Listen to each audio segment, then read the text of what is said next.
चलिए देखते हैं कल से आगे। कल जो पढ़े थे सबसे लास्ट में वो था प्रतिबिंब यानी कि इमेज। इमेज दो तरीके का होता है, वास्तविक और आभासी, मतलब रियल और वर्चुअल। अब आगे करते हैं दर्पण वगैरह कल ही पढ़ लिए थे। दो तरीके का होता है, एक समतल और दूसरा गोलीय। फिर गोलीय दर्पण दो तरीके का होता है, एक अवतल और दूसरा उत्तल। अब आगे पढ़ते हैं समतल दर्पण और उसके प्रतिबिंब की विशेषता। समतल दर्पण तथा उसके प्रतिबिंब की विशेषताएं, मतलब जो प्रतिबिंब बनता है समतल दर्पण में वो और समतल दर्पण की क्या विशेषता होती है। Properties of plane mirror and its image. समतल दर्पण तथा उसके प्रतिबिंब की विशेषताएं। समतल दर्पण तथा उसके प्रतिबिंब की विशेषताएं। समतल दर्पण और उसमें जो प्रतिबिंब बनता है उसकी क्या विशेषता होती है, आज उस बारे में पढ़ रहे हैं। ये अगला टॉपिक है, properties of plane mirror and its image. चलिए, तो जो सबसे पहला गुण है वो ये है, समतल दर्पण मतलब हम लोग जो घर में यूज कर रहे हैं आईना, जो हम लोग यूज करते हैं वो दर्पण कौन सा है, समतल दर्पण। तो सबसे पहला है कि समतल दर्पण की फोकस दूरी और वक्रता त्रिज्या अनंत होती है, यानी कि प्लेन मिरर का ये क्या बोलते हैं, रेडियस ऑफ कर्वेचर और फोकल लेंथ जो होता है वो इन्फिनिटी होता है। अनंत कहने का मतलब हुआ जिसको हम मेजर नहीं कर सकते, यानी जिसको हम माप नहीं सकते हैं। यानी कि समतल दर्पण की वक्रता त्रिज्या और फोकस दूरी जो होती है वो अनंत होती है, मतलब जिसे मापा नहीं जा सकता है। पहला गुण है, ठीक है। दूसरा है समतल दर्पण की शक्ति जो होती है, पावर जिसको बोलते हैं, वो शून्य होती है। मतलब इसका कि ना तो ये बड़े वस्तु को छोटा करके दिखा सकता है और ना ही छोटे वस्तु को बड़ा करके दिखा सकता है, यानी कि इसकी जो शक्ति होती है वो शून्य होती है। जैसा वस्तु होता है बिल्कुल ये उसी तरीके का दिखाता है, ना तो उससे बड़ा करके दिखा सकता है और ना ही उससे छोटा करके दिखा सकता है। यानी कि पावर जो होता है प्लेन मिरर का वो 0 होता है। समतल दर्पण की जो शक्ति होती है वो कितना, शून्य होती है। फिर तीसरा है कि समतल दर्पण में वस्तु जितना उससे दर्पण के मतलब आगे खड़ी होती है उतना ही पीछे उसका प्रतिबिंब बनता है। यानी कि समतल दर्पण में वस्तु दूरी और प्रतिबिंब दूरी जो होता है वो बराबर होता है। वस्तु दूरी और प्रतिबिंब दूरी बराबर होता है समतल दर्पण। मतलब जितने आईना अगर आप यूज करते होंगे तो आईने से जैसे जैसे दूर जाइएगा देखिएगा प्रतिबिंब में क्या होता है, दूर चला जाता है, और आईने से जैसे जैसे नजदीक आ जाइएगा उसी तरीके से प्रतिबिंब भी देखिएगा वो आगे की ओर बढ़ता है। इसका मतलब है कि जितने दूर पे आप रहिएगा दर्पण से उतने ही दूर पे आपका प्रतिबिंब पीछे बनता है। यानी कि दर्पण के आगे आप जितनी दूर पर खड़े हैं उतने ही दूर पे आपका प्रतिबिंब बनता है, कहाँ पे, दर्पण के पीछे, ठीक है। क्योंकि इसका मतलब हुआ कि ऑब्जेक्ट डिस्टेंस और इमेज डिस्टेंस जो होता है प्लेन मिरर में वो इक्वल होता है। यानी कि वस्तु दूरी और प्रतिबिंब दूरी जो होती है वो हमेशा समतल दर्पण में क्या होती है, बराबर होती है, ठीक है। फिर अगला, समतल दर्पण में अभी जो पीछे पड़े कि शक्ति शून्य होती है, इसका मतलब हुआ कि वस्तु का आकार जितना होता है उतना ही प्रतिबिंब का आकार होता है। मतलब ना तो ये बड़ा को छोटा करके दिखा सकता है और ना ही छोटा को बड़ा करके दिखा सकता है। इसका मतलब वस्तु का आकार और प्रतिबिंब का आकार जो होता है वो बराबर होता है। समतल दर्पण में ये दूरी था, जितनी दूरी पर वस्तु होगा उतनी दूरी पर उसका प्रतिबिंब बनता है, और ये है वस्तु का आकार और प्रतिबिंब का आकार दोनों बराबर होता है। यानी कि जो साइज या हाइट होगा ऑब्जेक्ट का वही साइज या हाइट होगा किसका, इमेज का। मतलब ना तो वस्तु उससे बड़ा करके दिखाएगा उसके प्रतिबिंब को समतल दर्पण, और ना ही वस्तु के आकार से उसको छोटा करके। जिस आकार का वस्तु है उसी आकार का प्रतिबिंब बनता है, ना तो उससे छोटा बनता है और ना ही उससे बड़ा बनता है। ठीक है, ये हो गया चौथा। फिर पांचवा है कि समतल दर्पण जो होता है, इस पे जब कोई प्रकाश की किरण लंबवत पड़ती है, लंबवत यानी कि परपेंडिकुलरली या नॉर्मली, ठीक है, लंबवत पड़ती है, तो उसका परावर्तन नहीं होता। मतलब अगर ये कोई, ये दिख रहा है, ये अगर कोई समतल दर्पण समझिए, इस पे कोई प्रकाश की किरण बिल्कुल सीधा आया तो आने के बाद जब टकरा के लौटेगा परावर्तित होकर, तब भी इसी पे लौटेगा। मतलब उसमें जो होता है उसका, या सीधे समझिए कि जब भी परपेंडिकुलरली यानी कि सीधे आता है समतल दर्पण पे, तो उसका परावर्तन नहीं होता है। जिस पथ पे आता है उसी पथ पे वो क्या होता है, वापस लौट जाता है। तो अभी तक जो पढ़े 5, सबसे पहला कि वक्रता त्रिज्या, और ये क्या बोलता है, फोकल लेंथ यानी कि फोकस दूरी जो होता है वो क्या होता है, अनंत होता है। फिर इसकी जो शक्ति होती है वो क्या होती है, शून्य होती है। समतल दर्पण की शक्ति जो होती है वो क्या होती है, शून्य होती है। तीसरा, इसमें वस्तु दूरी और प्रतिबिंब दूरी हमेशा एक दूसरे क्या होती है, बराबर होती है। वस्तु दूरी और प्रतिबिंब दूरी हमेशा एक दूसरे के बराबर होती है। मतलब जितनी दूरी पे वस्तु होता है उतनी ही दूरी पे दर्पण के पीछे उसका प्रतिबिंब बनता है। फिर चौथा, जिस आकार का वस्तु होता है उसी आकार का उसका प्रतिबिंब बनता है, यानी कि वस्तु का आकार और प्रतिबिंब का आकार जो होता है हमेशा क्या होता है, बराबर होता है। और पांचवा जो पर है कि अगर कोई सीधा बिल्कुल आएगा समतल दर्पण पे, तो परावर्तित होकर उसी पथ पे क्या होता है, वापस लौट जाता है। यानी कि सीधे ये समझिए कि उसका परावर्तन नहीं होता है। परावर्तन होता है, अगर जितना समझेंगे परावर्तित होता है, तो परावर्तित होता है मतलब जिस पथ पे जाता है उसी पथ पे क्या होता है, वापस लौट जाता है। मतलब वो अपने पथ से जो होता है विचलित नहीं होता है, हटता नहीं है परावर्तित होने के बाद। ये 5 गुण अभी पढ़े प्लेन मिरर का। अगला छठा,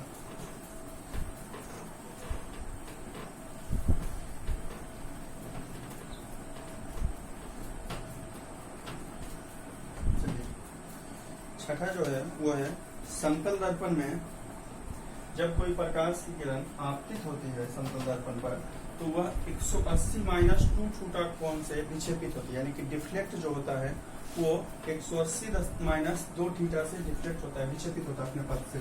चलिए, ये अगर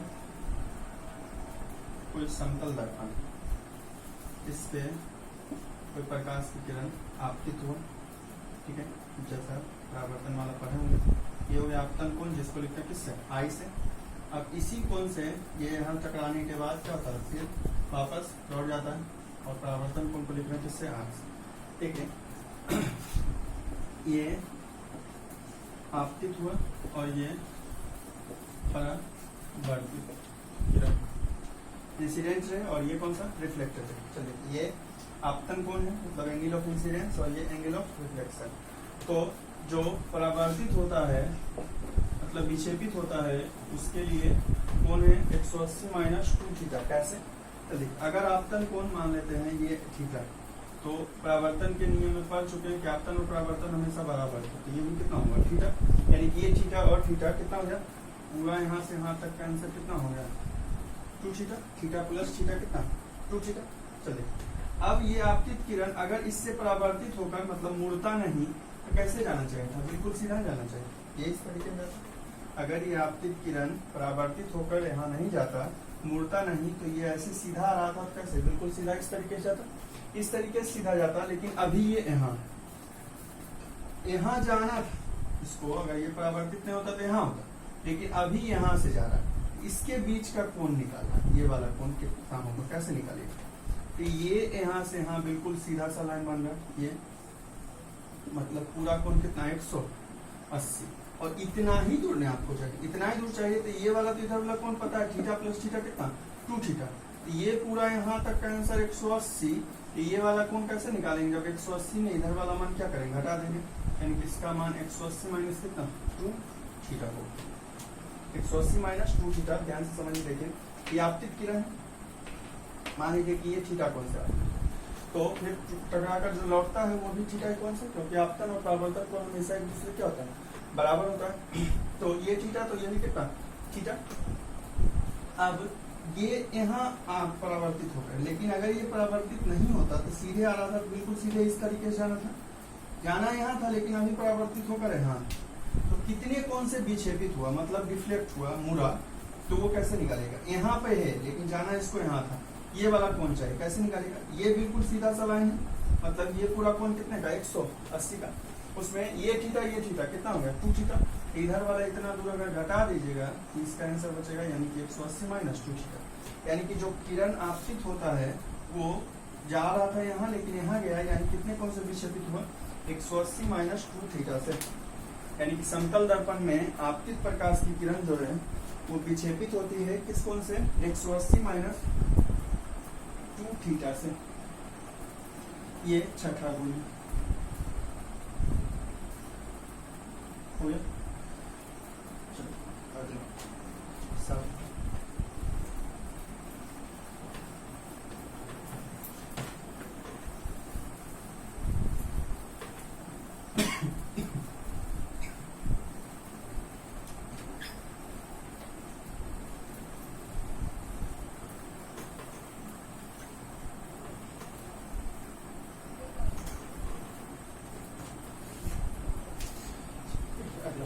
ये जो अभी पर है कि जो प्रकाश की किरण आपतित होती है समतल दर्पण पर, वो विक्षेपित होती है कितने कोण से, 180 माइनस 2 थीटा से।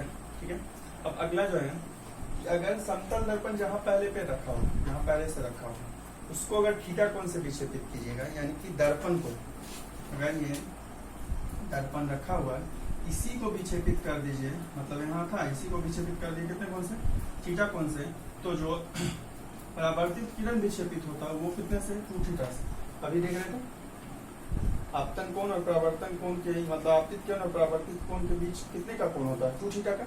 इस कारण से जब दर्पण को थीटा कोण से विक्षेपित करते हैं तो जो परावर्तित किरण विक्षेपित होता है वो कितने कोण से विक्षेपित होता है, 2 थीटा कोण से। अभी पीछे वाला फिगर देखें, उसमें आपतन कोण और परावर्तन कोण के बीच का कोण कितना, थीटा और थीटा प्लस कितना था, 2 थीटा था। तो जब दर्पण को ही, समतल दर्पण को ही थीटा कोण से विक्षेपित कर देते हैं तो जो परावर्तित किरण विक्षेपित होता है वो कोण कितने कोण से विक्षेपित होता है, 2 थीटा कोण से विक्षेपित होता है। फिर ये सब हुआ। अगला आठवां होगा कि जब मोटा कोई समतल दर्पण होता है तो उसमें प्रतिबिंब की संख्या जो बनती है वो अनंत बनती है, मतलब अनगिनत बनती है, जिसको गिना नहीं जा सकता। यानी कि एक साथ बहुसंख्यक प्रतिबिंब, मल्टीपल इमेज फॉर्म होता है। ठीक है, तो जब मोटा यानी कि ठीक होता है प्लेन मिरर तक, उसमें जो प्रतिबिंब इमेज बनता है वो क्या होता है, बहुसंख्य होता है, यानी कि बहुत ज्यादा प्रतिबिंब बनता है, मल्टीपल इमेज फॉर्म होता है। और उसमें से जो दूसरा प्रतिबिंब होता है, यानी कि दूसरे नंबर वाला, जो कितने नंबर पे आएगा, दूसरे नंबर पे आता है, वो प्रतिबिंब जो होता है सबसे अधिक चमकदार और साफ दिखाई पड़ता है, सबसे अधिक साफ और चमकदार दिखाई पड़ता है। तो जब भी कैसा दर्पण होता है, मोटा कोई समतल दर्पण होता है तो उसमें जो प्रतिबिंब बनता है उसकी संख्या बहुसंख्यक होती है, यानी कि एक साथ बहुत सारा प्रतिबिंब बनता है, जिसमें जो 2 नंबर वाला प्रतिबिंब होता है वो सबसे साफ और चमकदार दिखाई पड़ता है। ठीक है, ये 8वां। फिर 9वां है कि जब समतल दर्पण में कोई वस्तु के सामने वाला जो प्रतिबिंब होता है, यानी वस्तु का जो प्रतिबिंब बनता है वो वस्तु के सापेक्ष दुगने चाल से या वेग से गतिशील दिखाई पड़ता है, यानी प्रतीत होता है। ऐसा सिर्फ होता है, वास्तव में ऐसा होता नहीं। प्रतीत मतलब सिर्फ दिखाई देता है, वास्तव में ऐसा होता नहीं। मतलब अगर आपके सामने कोई दर्पण रखा हो तो आप अगर चलिएगा तो ऐसा लगेगा कि जो प्रतिबिंब उसमें चल रहा है वो आपके दुगने स्पीड से चल रहा है, यानी कि आपसे अधिक स्पीड से चल रहा है, जिसको लगभग कितना दुगना माना जाता है। यानी कि ऐसा सिर्फ प्रतीत होता है कि समतल दर्पण में जो वस्तु होता है उसकी चाल के दुगने चाल से उसका बनने वाला प्रतिबिंब जो होता है वो दिखाई पड़ता है, यानी कि चाल जो प्रतिबिंब की होती है वो वस्तु के चाल के कितने गुनी होती है, 2 गुनी होती है। ठीक है, तो ये 9वां हुआ। फिर 10वां, यदि दो समतल दर्पण को एक दूसरे से थीटा कोण पर रखा जाए, यदि दो समतल दर्पण को, अभी तक एक ही समतल दर्पण का पढ़ रहे हैं, अब ये पढ़ रहे हैं दो समतल दर्पण एक ही साथ। जैसे कि सैलून वगैरह में अगर जाते होंगे तो देखते होंगे इस तरफ भी वो अवतल वाला होता है, ठीक है, वो अवतल दर्पण होता है, सामने से इस तरीके का लगा हुआ, इस तरफ भी लगा हुआ है, और उसमें देखिएगा तो एक ही साथ बहुत सारा प्रतिबिंब, ठीक है। तो जब दो समतल दर्पण को एक दूसरे से थीटा कोण पर रख देते हैं तो उसमें प्रतिबिंब की संख्या जो होती है वो बहुत अधिक बनती है, और उसमें प्रतिबिंब की संख्या के लिए फॉर्मूला होता है, जो भी हुआ, कितना 9 हुआ, 10 हुआ, 10वां नंबर है। अगर समतल दर्पण, दो समतल दर्पण को एक दूसरे से कितने कोण पे रख रहे हैं, थीटा कोण पे रख रहे हैं, तो इसमें दो तरीके का फॉर्मूला। अगर 360/थीटा बराबर है कोई सम संख्या, मतलब इवन नंबर समझते हुए, सम संख्या 2, 4, 6, 8, 10 इस तरीके का, जिसमें 2 से क्या होता है, भागा लग जाता है, ठीक है। तो अगर दो समतल दर्पण को रख रहे हैं कितने कोण पे, थीटा कोण पे, तो उसमें से अगर 360/थीटा भाग देने पर कोई सम संख्या आ जाएगा, तो प्रतिबिंब की संख्या जो होती है, इमेज, नंबर ऑफ इमेज, प्रतिबिंब की संख्या जो होती है वो 360/थीटा में 1 घटाने पर मिलता है। जब 360/थीटा दो समतल दर्पण जब होगा, तब दो समतल दर्पण को जब एक दूसरे से कितने कोण पे रखते हैं, थीटा कोण पे रखते हैं, तो अगर भागा दे के देख लीजिए 360/थीटा मतलब 60 डिग्री पर है, तो यहाँ पे 60 45 डिग्री पे करता है, 45 से 50 डिग्री पे, तो कितना लगता है, 50 रखिए। अगर वो सम संख्या आ गया, तो प्रतिबिंब की संख्या का जो फॉर्मूला बनता है, जितना भागा देके आया उसमें एक क्या करना है, घटा देना, यानी कि नंबर ऑफ इमेज के लिए 360/थीटा में एक क्या करते हैं, घटा लेते हैं, ठीक है। दूसरा फिर है कि यही अगर विषम संख्या आ गया, 360/थीटा बराबर आ गया किसके, विषम संख्या के, मतलब ऑड नंबर, तो प्रतिबिंब की जो संख्या होगी इसमें दो तरीके की संख्या। पहला, प्रतिबिंब की संख्या अगर वस्तु दोनों दर्पण में सममित रूप से सिमेट्रिकली बटा हुआ है, सिमेट्रिकली मतलब हुआ दोनों में आना है, दोनों दर्पण में वस्तु अगर क्या है, सममित रूप से, यानी कि एक समान रूप से रखा हुआ है, आधा पहले दर्पण में आधा दूसरे दर्पण में, तो प्रतिबिंब की संख्या जो होती है वही वाला था जो ऊपर है, 360/थीटा माइनस 1। कब, जब 360/थीटा भागा देंगे कितना आएगा, विषम संख्या, और दोनों दर्पण में वस्तु जो होता है वो किस रूप में रखा हुआ है, सममित रूप में, सिमेट्रिकली रखा हुआ है, तब सिमेट्रिकली मतलब दोनों में बराबर भाग उसका होगा, ठीक है। और दूसरा, यही जब असममित रूप से रखा हुआ है, यानी कि ऑब्जेक्ट जो है वो अनसिमेट्रिकली रखा हुआ है, तो प्रतिबिंब की संख्या जो होती है वो सिर्फ कितना होता है, 360/थीटा। प्रतिबिंब की संख्या जब असममित रूप से रखा हुआ है तो प्रतिबिंब की संख्या कितना होता है, 360/थीटा। तो जब दो समतल दर्पण को एक दूसरे से थीटा कोण पर रखते हैं, तो इसमें प्रतिबिंब की संख्या निकालने के लिए जो फॉर्मूला बनता है वो होता ही है, जो डिग्री पूरा होता है कितना, 360, उसमें थीटा से क्या कीजिए, भाग दीजिए, उसमें दो तरीके का आंसर बनेगा, एक सम संख्या के लिए और दूसरा किसके लिए, विषम संख्या के लिए।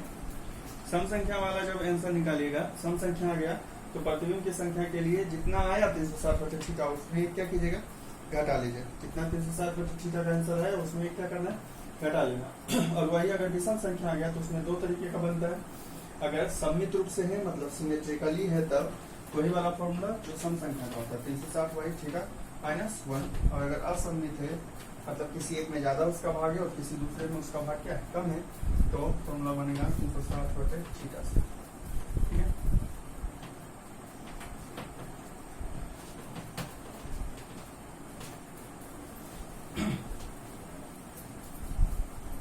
ये हो गया 10, एक लास्ट बच गया। जब दो समतल दर्पण को एक दूसरे के समांतर रख दीजिए, और समांतर प्रति समांतर इस तरीके का पढ़ चुके हैं।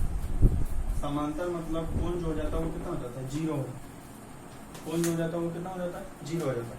तो 360 में 0 से भागा दीजिएगा और 0 से किसी में भागा देते हैं तो अनंत हो जाता है। इसका मतलब है कि जब दो समतल दर्पण को एक दूसरे के समांतर रखते हैं तो प्रतिबिंब की संख्या जो होती है वो कितना होती है, अनंत होती है। जब दो समतल दर्पण को एक दूसरे के क्या रखते हैं, समांतर पैरेलल रखते हैं तो नंबर ऑफ इमेज जो होता है वो कितना होता है, इन्फिनिटी होता है। तो ये था समतल दर्पण और उसकी प्रतिबिंब का गुण।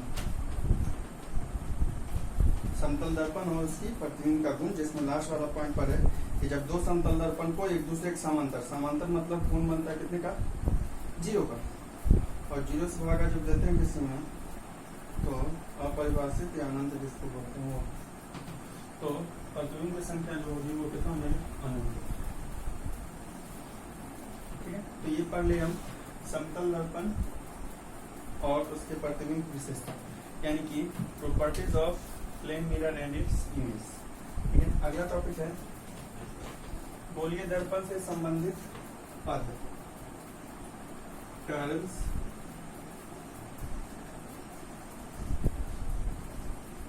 Related to spherical mirror. गोलीय दर्पण से संबंधित पद, देखिए कोई भी दर्पण ले लीजिए, या तो गोलीय दर्पण दो होगा, एक उत्तल या अवतल। उत्तल या अवतल कोई भी ले लीजिए। ये बाहर से हो गया मतलब कौन सा, अवतल यानी कि कॉन्केव मिरर। इसको कर दिए, ये ध्रुव, ये कोण, ये अवतल। से फोकस तक की दूरी, फोकस दूरी। चलिए, जहाँ ई जो है उसको बोलते हैं क्या, ध्रुव, या जो है उसको बोलते हैं फोकस, सी जो है उसको बोलते हैं वक्रता यानी सेंटर ऑफ कर्वेचर, आर जो है उसको बोलते हैं वक्रता त्रिज्या, और एक छोटी एफ है इसको बोलते हैं फोकस दूरी, फोकल लेंथ। ठीक है, चलिए अब गोलीय दर्पण कोई भी ले लेते हैं सकते हैं आप, उत्तल दर्पण या अवतल दर्पण। या अवतल दर्पण है, बाहर वाला है दर्शित। चलिए, तो ये जो लाइन दिख रहा है मुख्य अक्ष, मुख्य अक्ष कहते हैं, पहले समझते हैं ध्रुव किस पी से जिसको लिखते ध्रुव कहते हैं। ये दर्पण, इसका जो मध्य वाला बिंदु मतलब बीचों बीच, आधा ऊपर हो गया आधा कहाँ पे, पीछे में, तो जो मध्य बिंदु होता है उसी को क्या बोलते हैं, ध्रुव बोलते हैं। यानी किसी दर्पण का, गोलीय दर्पण का जो मध्य बिंदु, बीच वाला बिंदु होता है, बीच वाला बिंदु कहने का मतलब आधा ऊपर के भाग हो गया और आधा कहाँ पे, नीचे वाला भाग, उसी को बोलते हैं कौन सा, ध्रुव, जिसको लिखते हैं किससे, पी से। फोकस, फोकस कहते हैं जब, इसके पहले मुख्य अक्ष पढ़ लेते हैं। मुख्य अक्ष कहते हैं जो ध्रुव और वक्रता केंद्र, वक्रता केंद्र जिसको सी को बोलते हैं, ध्रुव और वक्रता केंद्र को जो लाइन मिला रहा है, ये वाला लाइन, ध्रुव और वक्रता केंद्र को जो लाइन मिलाता है उसी को बोलते हैं मुख्य अक्ष या प्रधान अक्ष, प्रिंसिपल एक्सिस। ध्रुव और मुख्य अक्ष किसको कहते हैं, ध्रुव और वक्रता केंद्र को मिलाने वाली जो रेखा होती है, लाइन होता है, उसी को बोलते हैं मुख्य अक्ष। चलिए, इसके बाद आते हैं हम फोकस।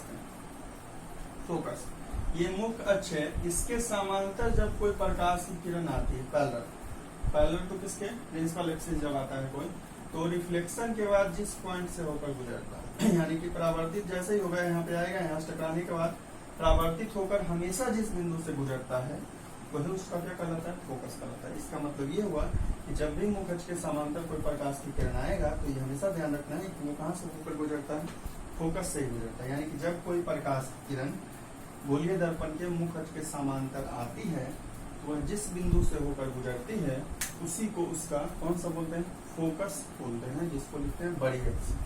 ठीक है, ये सी, सी मतलब वक्रता केंद्र। वक्रता केंद्र किसको कहते हैं, जैसा कि कल पढ़े कि गोलीय दर्पण जो होता है वो क्या होता है, किसी खोखले गोले का भाग होता है। अगर ये कोई गोला है इसका कहीं ना कहीं तो केंद्र होगा, तो जिस गोले का ये भाग होता है उसी का जो केंद्र होता है उसी को बोलते हैं वक्ता केंद्र। यानी कि गोलीय दर्पण जिस गोले का भाग होता है उसके केंद्र को क्या बोलते हैं? वक्ता केंद्र, सेंटर ऑफ कर्वेचर, जिसको किससे लिखते हैं? सी से लिखते हैं। ठीक है, उसके बाद फिर फोकस दूरी। तो फोकस दूरी साफ साफ समझ सकते हैं, पी और एफ के बीच की दूरी, पी से लेके कहाँ तक? एफ तक, यानी कि ध्रुव और फोकस के बीच की जो दूरी होती है उसको क्या बोलते हैं? फोकस दूरी। और फिर वक्ता त्रिज्या मतलब बरियर। बरियर तो उसी तरीके से समझ सकते हैं कि जिस गोले का ये भाग है उसकी जो त्रिज्या होगी, जिस गोले का ये भाग है इसकी जो त्रिज्या होगी वह उसका क्या कहलाएगा? वक्ता त्रिज्या, यानी कि रेडियस ऑफ कर्वेचर, जिसको कैपिटल आर से लिखते हैं। फोकस दूरी को छोटी एफ से और फोकस को बड़ी एफ से लिखते हैं। तो ये जिस गोले का भाग होता है उसकी जो त्रिज्या होती है उसको क्या बोलते हैं?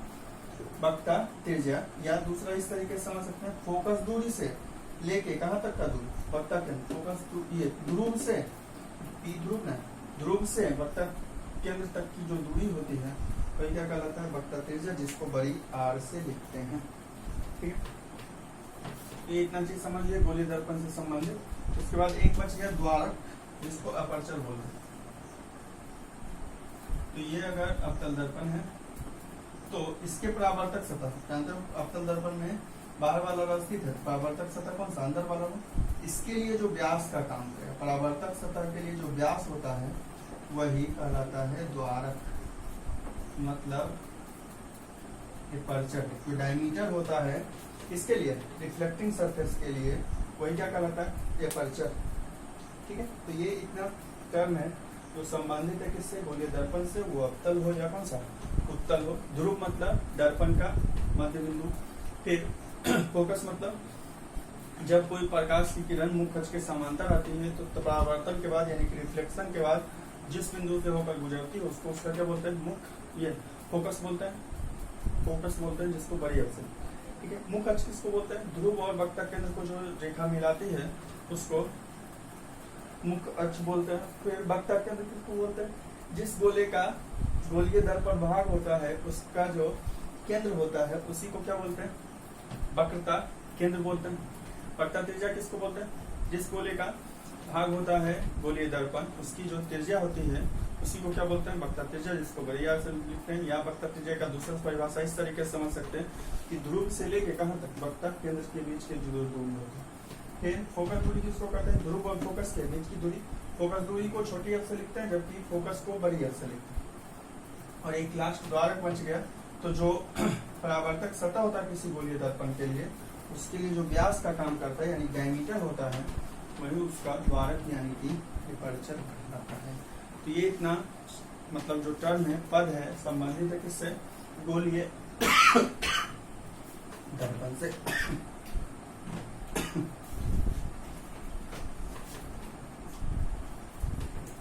फिगर एक बार देखिए, ऐसे पेज में मिला हुआ ही होगा।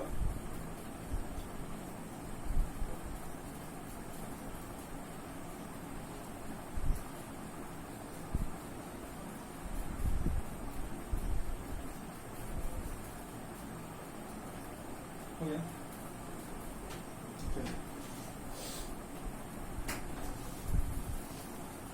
ये इतना पद जो है वो संबंधित है किससे? गोलीय दर्पण से।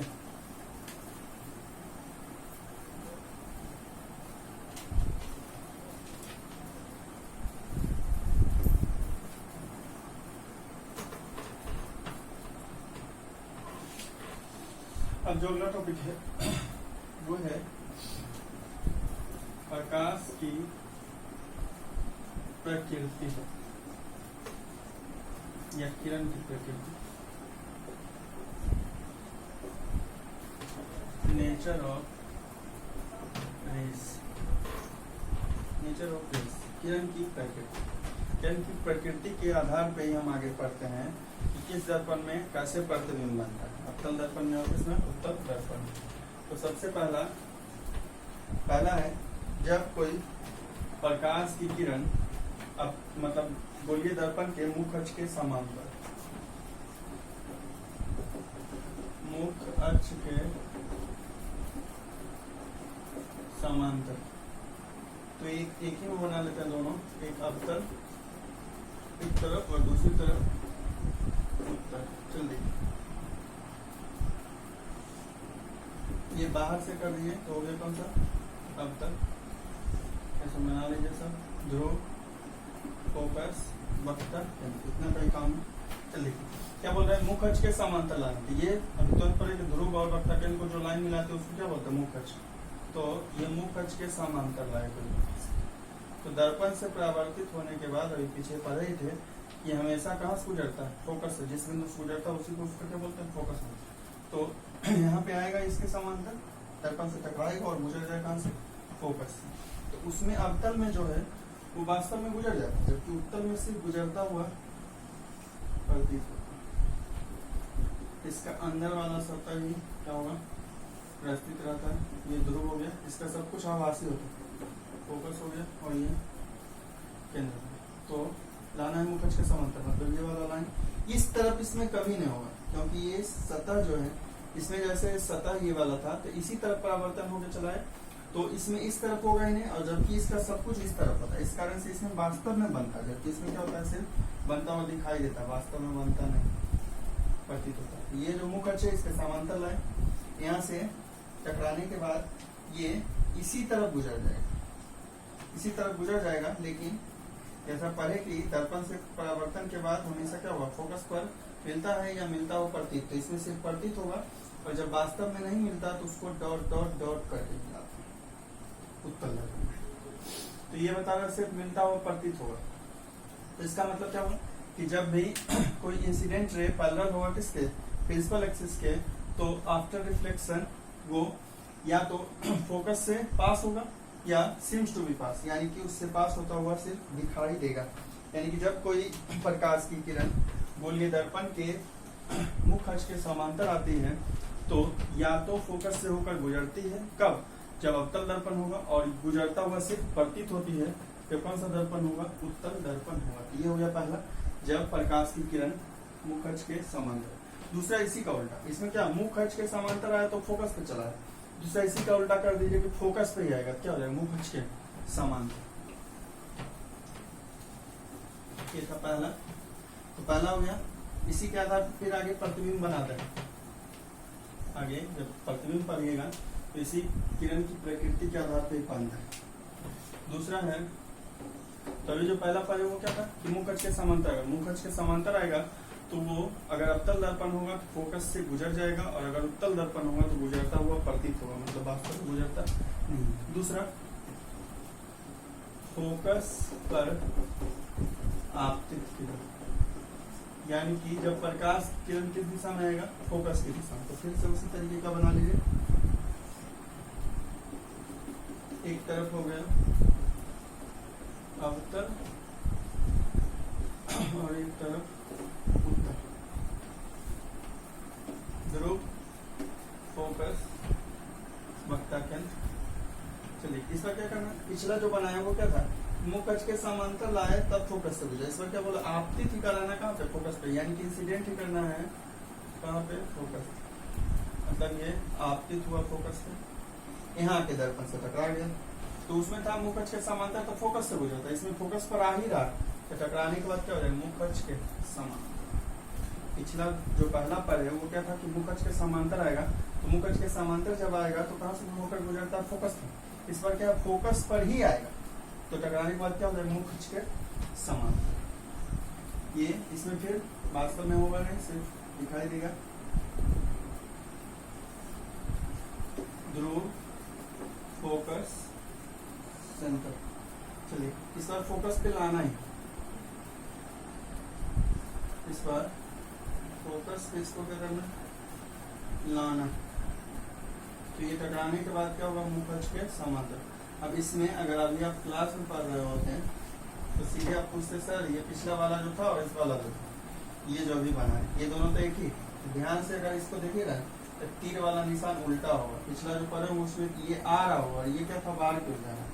इसमें क्या है, यही आ रहा है और ये क्या है, बाहर क्यों जा रहा है। इसमें फोकस पर आ रहा है तो टकराने के बाद क्या हो गया, मुख अक्ष के समांतर। उसमें क्या था, मुख अक्ष के समांतर ही आ रहा था, तो टकराने के बाद क्या हो जाता, फोकस पर आपतित हो रहा था। इसमें सिर्फ वास्तव में कभी नहीं होगा, सिर्फ दिखाई देगा उत्तर वाले। तो 2 पर है, पहला जब मुख्य अक्ष के समांतर आएगा तो टकराने के बाद कहाँ से गुजर जाएगा, फोकस से गुजरेगा, ये गुजरता हुआ प्रतीत होगा। दूसरा पर है कि जब फोकस पर ही आएगा तो उसी का उल्टा क्या होगा, मुख्य अक्ष के समांतर हो जाएगा। तीसरा, 4 किरण की प्रकृति होता है और उसी के आधार पे प्रतिबिंब बनता है अवतल दर्पण में और उत्तल दर्पण में। ये सब कुछ आप पहले से पढ़ चुके हैं। तीसरा वक्ता केंद्र की दिशा, वक्रता केंद्र पर आपतित किरण, इस बार माना है कहाँ पे, सी पर।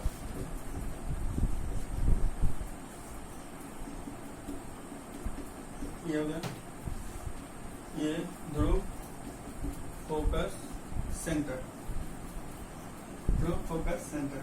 इस पर लाना कहाँ पे, वक्ता केंद्र पे, मतलब सी पे। तो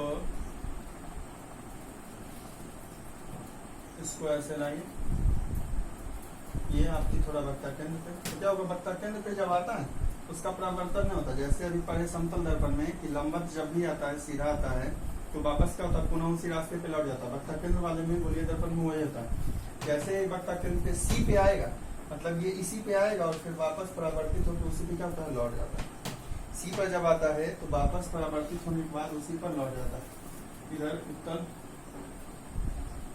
उत्तल वाला तो वास्तव में होगा नहीं, तो ये पी या सी की दिशा में लाइए, एक बार लाए तो यहाँ पे डॉट डॉट डॉट करके मिलाइए सी पे, क्योंकि इसमें वास्तव में मिलता नहीं। क्या होगा, परावर्तन के बाद फिर इसी पे लौट जाता है। तो जब वक्ता केंद्र की दिशा में स्थित होता है, सेंटर ऑफ कर्वेचर के डायरेक्शन में इंसिडेंट होता है रे ऑफ लाइट, तो क्या होता है, उसी पे उसका रिफ्लेक्शन नहीं होता है, या उसी पे वो क्या होता है, पुनः बाउंस बैक यानी कि लौट जाता है। जिस पे आता है उसी रास्ते पे फिर लौट जाता है। ये था तीसरा। देखिए इसको,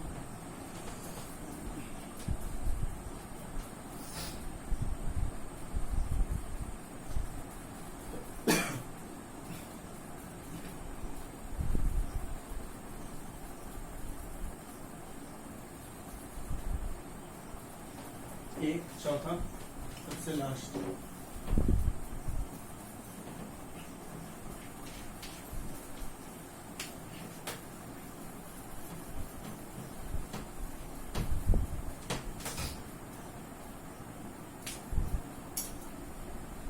चौथा ध्रुव की दिशा,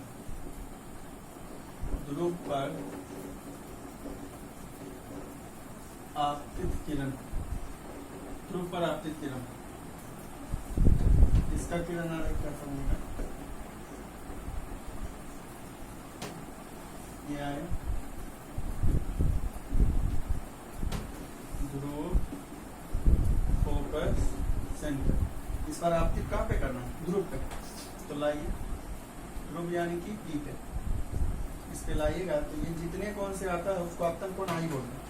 तो जब ध्रुव की दिशा में आता है, जितने कोण पे आता है उतने कोण पे ये वापस क्या होता है, लौट जाता है बराबर। जब ध्रुव की दिशा में आएगा, जितने कोण से आता है उतने कोण पे वापस फिर क्या होता है, लौट जाता है। उत्तल में ये वही होना, या सी। उत्तल में इस तरफ का भी कुछ है, ये आया कहाँ पे, ध्रुव पे, आपतन कोण माने जाए, फिर टकराकर क्या होगा, लौट जाएगा।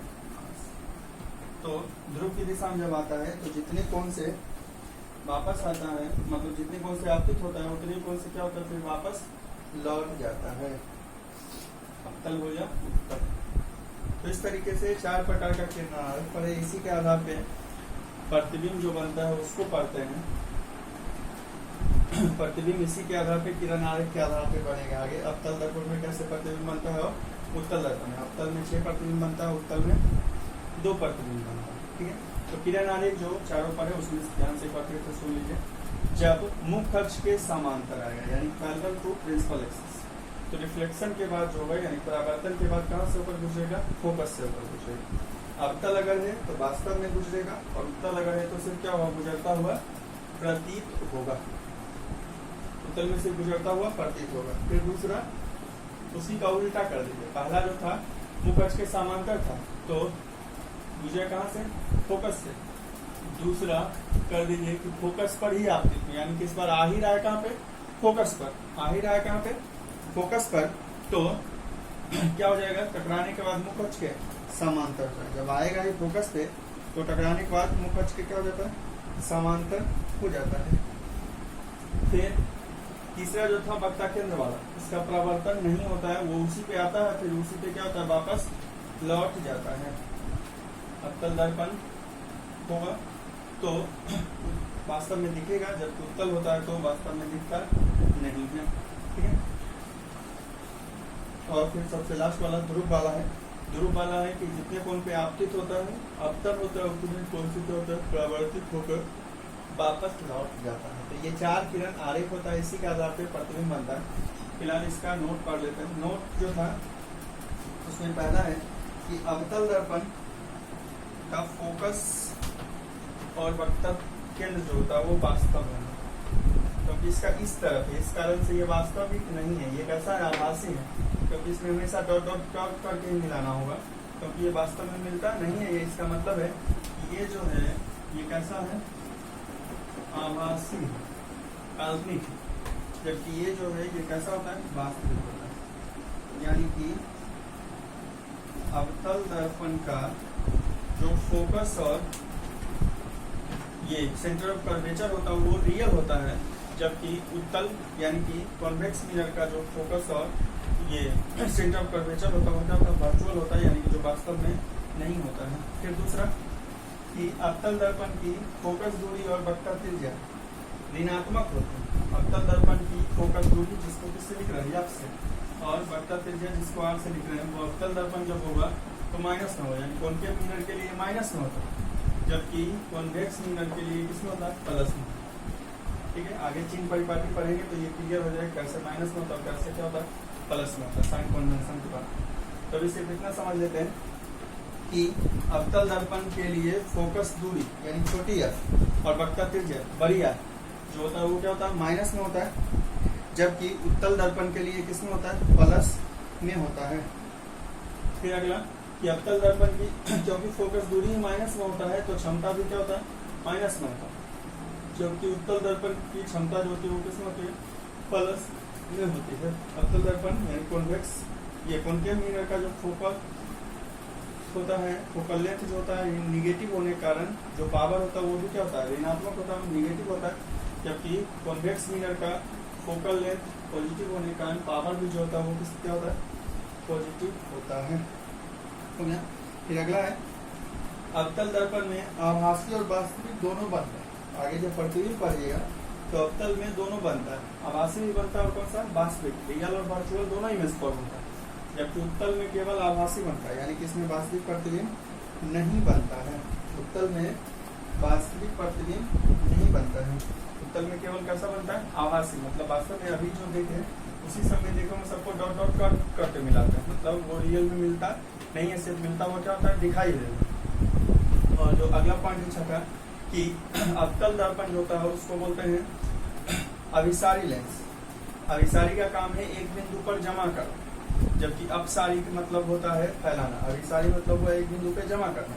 तो अवतल दर्पण का ही एक अन्य नाम यानी कहीं पे लिखा रह सकता है कौन सा, अभिसारी दर्पण, जबकि उत्तल दर्पण को बोलते हैं कौन सा दर्पण, अपसारी दर्पण। अभिसारी मतलब कन्वर्जिंग और अपसारी मतलब डाइवर्जिंग, यानी कॉनकेव मिरर जो है वो कन्वर्जिंग मिरर है, जबकि कॉन्वेक्स मिरर जो है वो क्या है, डाइवर्जिंग मिरर होता है। अवतल दर्पण कौन सा, अभिसारी दर्पण होता है, और उत्तल दर्पण जो होता है वो कौन सा, अपसारी दर्पण होता है। ठीक है। तो आज के लिए इतना ही देखकर आगे देखेंगे प्रतिबिंब कैसे बनता है, और बाकी उसके लिए बताया जाएगा आपको कि कौन सा ऐप वगैरह डाउनलोड करना है, जिस पर लाइव क्लास चलेगा। ठीक है। कल टेस्ट होगा, इसके लिए क्वेश्चन कल दिन में मिल जाएगा, सामने वीडियो टेस्ट का सॉल्यूशन। ठीक है, आगे कर देखते हैं।